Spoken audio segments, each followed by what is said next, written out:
আছে। Social scientist কলকাতার ঝড় বৃষ্টি, মানে ঝড় তো নয়, টানা 5 ঘন্টা বৃষ্টিতে যে জলান্ত অবস্থা, সেই বৃষ্টি নিয়েই এই সোশ্যাল সায়েন্টিস্ট কি বলছে চলো আগে ভালো করে শুনে নি, ভালো করে শুনবে কিন্তু।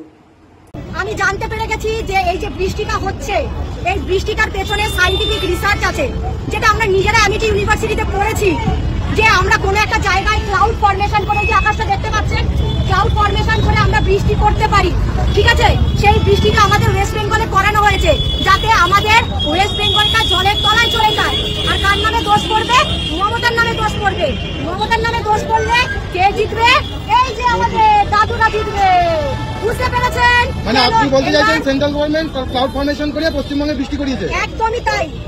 এবং এর সপক্ষে আপনার কাছে ডকুমেন্টস আছে? অবশ্যই আছে, অবশ্যই আমার কাছে সব ডকুমেন্টস আছে। সেই কারণে আজকে এই কেন সেন্ট্রাল থেকে ট্রেন আসলো, কেন আমার সঙ্গে এত বিহারিরা ঘুরছে, একটা বাঙালিকে পাচ্ছি না, একটা মহিলাকে পাচ্ছি না। এই যে এত সুন্দর ড্রেস, একটা মহিলা পুলিশ নেই, একটা শিক্ষিত শ্রেণীর মানুষ নেই, কেন নেই? আমি এবার চলো